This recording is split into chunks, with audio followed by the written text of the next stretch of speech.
Hello students, welcome to our official YouTube channel crack Bengal. দেখো, দেখতে দেখতে গ্রুপ ডি বা লেভেল 1-এর 12টা ক্লাস নিয়ে চলে এসেছি তোমাদের সামনে। 12টা পিওয়াইকিউ এর ক্লাস। তো আজকে তোমাদের ক্লাস নাম্বার 12। চলো পিওয়াইকিউ স্টার্ট করি। ফার্স্ট কোয়েশ্চেন কি বলেছে দেখি। আচ্ছা, তার আগে দেখে নিই যে আমরা কবেকার শিফট করছি। 28/9/2018 সালে পরীক্ষা হয়ে যাওয়ার একটা শিফট আজকে আমরা আলোচনা করব। তো চলো দেখি প্রথম কোশ্চেন কি বলেছে। দুজন ব্যক্তি 2018 সালের বিশ্ব খাদ্য পুরস্কার জিতেছেন। তাহলে আজকের কোশ্চেনের টপিক কি? বিশ্ব খাদ্য পুরস্কার থেকে কোশ্চেন আসছে। তো এদের মধ্যে একজন হলো ডক্টর ডেভিড নাবারো। তাহলে অন্যজন কে? মানে এটা 2018 সালের ডেটা অনুযায়ী একজন জিতেছিল ডেভিড নাবারো, আর আরেকজন হয়ে যাবে তোমার অপশন ডি লরেন্স হাদাদ। তাহলে আমাদেরকে তো বেসিক্যালি এই দুজনের নাম জেনে কোনো লাভ নেই। তাহলে কি জেনে লাভ আছে? 2024 সালে, বর্তমানে এখন 2024 সালটাই ধরতে হবে তোমাকে, 25 এখনো হয়নি। তো 2024 সালে এই বিশ্ব খাদ্য পুরস্কার কে জয়লাভ করেছে সেটা আমাদের জানতে হবে, সেটা আমাদের ইম্পর্টেন্ট পরীক্ষার জন্য। তো কে জিতেছে? ডক্টর ডেনিস বেশি গামু কামা।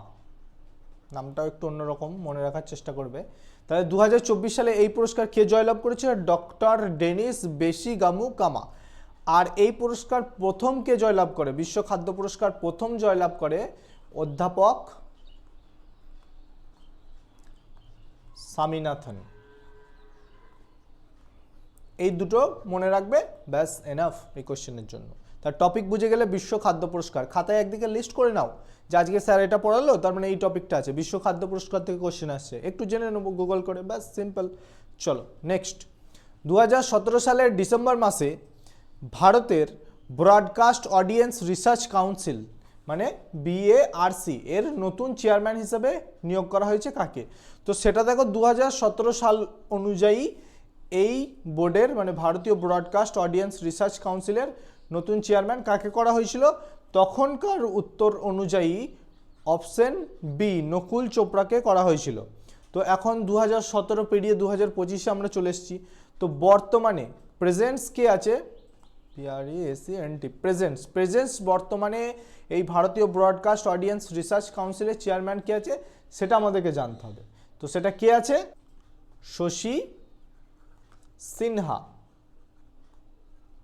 বর্তমান বা কারেন্ট চেয়ারম্যান অফ BARC। ব্যাস। চলো তাহলে আর একটা টপিক পেয়ে গেলে, BARC বা ব্রডকাস্ট নিয়ে কোশ্চেন আসছে, বা ধরতে পারো যে চেয়ারম্যান বর্তমানে কে কে কোন পদে আছে, এই ধরনের টপিকের কোশ্চেন। দুটো টপিক পেলে। চলো নেক্সট কোশ্চেনের দিকে যাই। ইলিয়ারাজ নিম্নলিখিত কোন ক্ষেত্রে তার অবদানের জন্য পরিচিত? রাজনীতি, সঙ্গীত, সাহিত্য না ক্রীড়া? রাইট অ্যান্সার হয়ে যাবে অপশন বি, সঙ্গীতের জন্য পরিচিত হচ্ছে ইলিয়ারাজ। তার মানে কোনো এক বিখ্যাত ব্যক্তির নাম তুলে ধরবে, তিনি কি জন্য বা কোন অবদানের জন্য বিখ্যাত সেটা নিয়ে কোশ্চেন আসবে। তার মানে বিখ্যাত ব্যক্তিদের নাম, তাদের কাজ আমাদেরকে পড়ে রাখতে হবে টপিক অনুযায়ী। চলো নেক্সট কোশ্চেন। কোন কেন্দ্রীয় মন্ত্রক 2018 সালে গ্রিন গুড ডিডস অভিযানের সূচনা করে? তার মানে এই যে গ্রিন গুড ডিডস, এটা কোন কেন্দ্রীয় মন্ত্রণালয়ের মধ্যে পড়ে সেটা আমাদেরকে জানতে হবে। একটা দেখো, আয়ুষ মন্ত্রক, রাসায়নিক ও সার মন্ত্রক, পরিবেশ অরণ্য ও জলবায়ু পরিবর্তন মন্ত্রক, কৃষি ও কৃষক উন্নয়ন মন্ত্রক। রাইট অ্যান্সার হয়ে যাবে অপশন সি, পরিবেশ অরণ্য ও জলবায়ু পরিবর্তন মন্ত্রক। তো এই গ্রিন গুড ডিডস কি? এটা হলো তোমার পরিবেশ সম্পর্কে সচেতনতা বা পরিবেশ সংরক্ষণ সম্পর্কে এক ধরনের প্রচার বা অভিযান। চলো নেক্সট কোয়েশ্চেন। অন্তর বিশ্ববিদ্যালয় ক্রীড়া প্রতিযোগিতাগুলিতে যেই বিশ্ববিদ্যালয়টি সামগ্রিকভাবে শীর্ষ পারফরমেন্স প্রদর্শন করে সেটিকে কোন পুরস্কার দিয়ে সম্মানিত করা হয়? 4টে পুরস্কার আছে। তো এরকম বিশ্ববিদ্যালয় ক্রীড়া প্রতিযোগিতা যেগুলি হয় সেগুলিতে যারা উইনার হয় তাদেরকে কোন ধরনের পুরস্কার দেওয়া হয়? মৌলানা আবুল কালাম আজাদ ট্রফি দেওয়া হয়। এটা আবুল হবে, মৌলানা আবুল কালাম আজাদ ট্রফি দেওয়া হয়। দেখো অ্যান্সার। চলো নেক্সট টপিকে যাই। ইন্টারপ্রিটার অফ মেলাডিজ বইটি কে লিখেছেন? 4টে অপশন দেখতে পাচ্ছ, 4টেই লেখক নয়নতারা সেহগল, অরুন্ধতী রায়, শোভা দে না ঝুম্পা লাহিড়ী। রাইট অ্যান্সার হয়ে যাবে অপশন ডি, ঝুম্পা লাহিড়ী লিখেছে ইন্টারপ্রিটার অফ মেলাডিজ। তার মানে বই আর লেখক ইম্পর্টেন্ট টপিক রেলের জন্য। চলো টপিক নোট করতে থাকো, আমার এই ক্লাসটার একটাই উদ্দেশ্য ভাই, টপিক নোট করতে থাকো।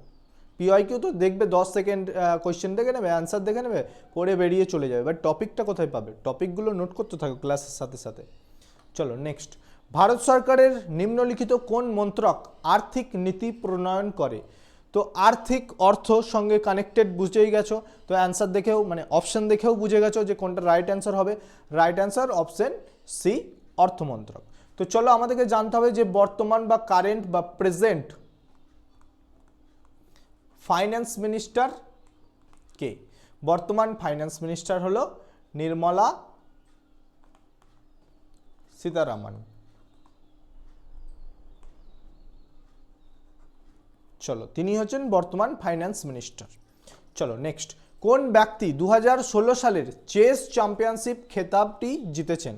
তো এটা 2016 সালের কোশ্চেন পড়ছি, কেন পড়বো না। তাহলে কি জন্য কোশ্চেন করাচ্ছি? যে হ্যাঁ চেস টপিকটা ইম্পর্টেন্ট, রেল নাই চেস টপিক থেকে কোশ্চেন, তাই চেস টপিক পড়বো, এড়িয়ে যাব না। তো তখনকার অনুযায়ী অ্যান্সার হবে ম্যাগনাস কার্লসেন, দেখতে পাচ্ছ right answer Magnus Carlsen. Actually এই চেস চ্যাম্পিয়ন বলতে তোমার অনেক ধরনের দাবা প্রতিযোগিতা হয়, বিভিন্ন ক্যাটাগরিতে হয়। তো বিভিন্ন ক্যাটাগরিতে কে কোন পুরস্কার জিতেছে চেস চ্যাম্পিয়নশিপের, সেটা আমাদেরকে একটু দেখে রাখতে হবে। তো বেসিক্যালি এখন খুবই ইম্পর্টেন্ট যে কোশ্চেন হচ্ছে বর্তমানে 2025-এর বিশ্ব দাবা চ্যাম্পিয়নশিপ কে জিতেছেন? বিশ্ব দাবা চ্যাম্পিয়নশিপ জিতেছেন ডি গুকেশ। এগুলো সব আমার করানো কোশ্চেন ভাই, যেগুলো লিখছি তোমাদের সামনে প্রেজেন্টস কারেন্ট সব করানো কোশ্চেন। কেন? কারণ আমি কারেন্ট অ্যাফেয়ার্স করাই, কারেন্ট অ্যাফেয়ার্সের ক্লাস দেখলেই তুমি বুঝে যাবে এইগুলো একটাও মিস হবে না তোমার, সব কিছু আমি করিয়ে রেখেছি অলরেডি। চলো নেক্সট কোশ্চেনের দিকে যাই। ড্যাশ হলো ভারতের পূর্ব প্রান্তে অবস্থিত প্রতিবেশী দেশ। তাহলে ভারতের প্রতিবেশী দেশগুলো আমাদেরকে মনে রাখতে হবে। আমি করিয়েছি তোমাদের কোনো না কোনো রেলের জিকে ক্লাসে সমস্ত প্রতিবেশী দেশ সম্পর্কে একটা কোশ্চেনের মধ্যে আলোচনা করেছি, তো দেখে নিও একটু। তো এখানে কোশ্চেন হলো ড্যাশ হলো ভারতের পূর্ব প্রান্তে অবস্থিত প্রতিবেশী দেশ। পূর্ব প্রান্তে চোখ বন্ধ করে একবারে রাইট অ্যান্সার দিয়ে দেবে বাংলাদেশ। চলো নেক্সট কোশ্চেন দেখি। ভারতের সর্বপ্রথম মিস ট্রান্সকুইন ইন্ডিয়া 2017 প্রতিযোগিতার শিরোপা কে জয় করেন? তাহলে ভারতের সর্বপ্রথম মিস ট্রান্সকুইন ইন্ডিয়া 2017 জয়লাভ করেছিল Nitasha Biswas. Right answer option B. তাহলে আমাদেরকে জানতে হবে যে মিস ট্রান্সকুইন ইন্ডিয়া 2024-এর শিরোপা কে জিতেছে? মিস ট্রান্সকুইন ইন্ডিয়া 2024-এর শিরোপা জিতেছে আর.সি. ঘোষ। কারেন্ট অ্যাফেয়ার্সের কোয়েশ্চেন করিয়ে রেখেছি অলরেডি আমি। তো আর.সি. ঘোষ এই নামটা মনে রাখবে, মিস ট্রান্সকুইন ইন্ডিয়া থেকে কোয়েশ্চেন এসেছিল। এটা একটা বিউটিনেস প্রতিযোগিতা।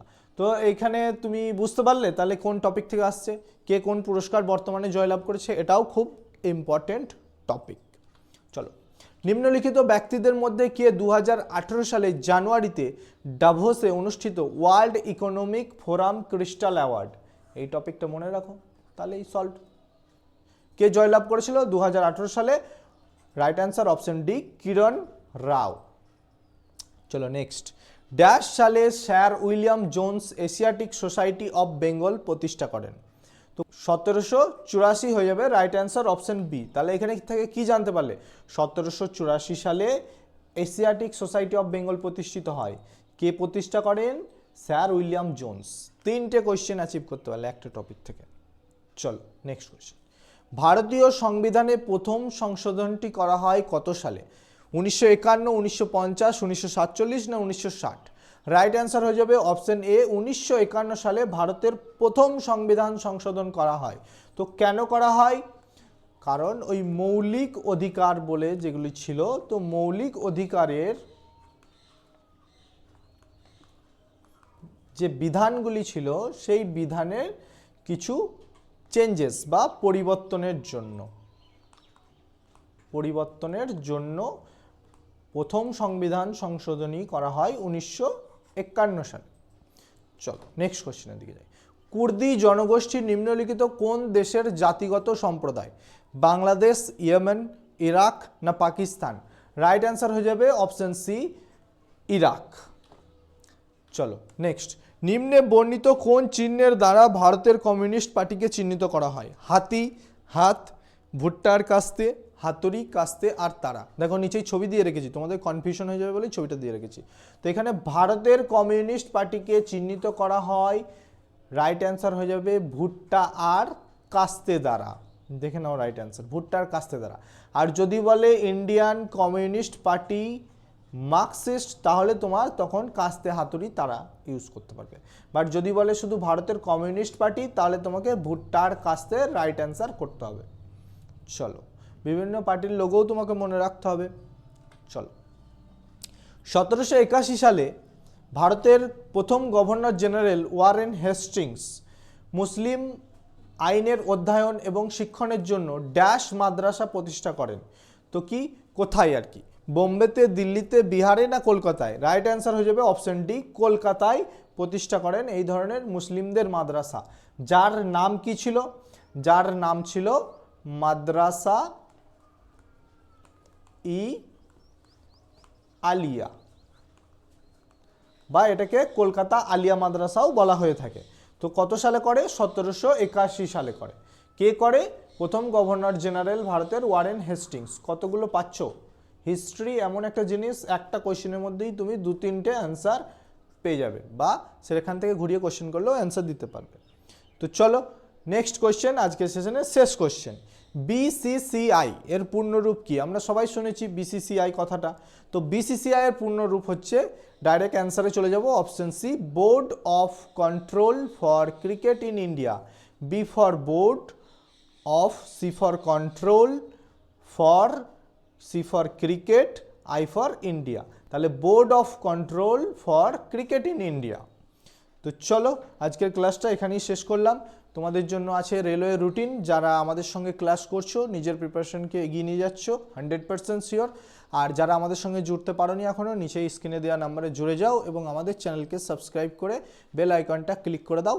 তাহলে আমাদের সমস্ত ভিডিও নোটিফিকেশন সবার আগে পেয়ে যাবে। তো চলো, থ্যাংক ইউ, গুড বাই।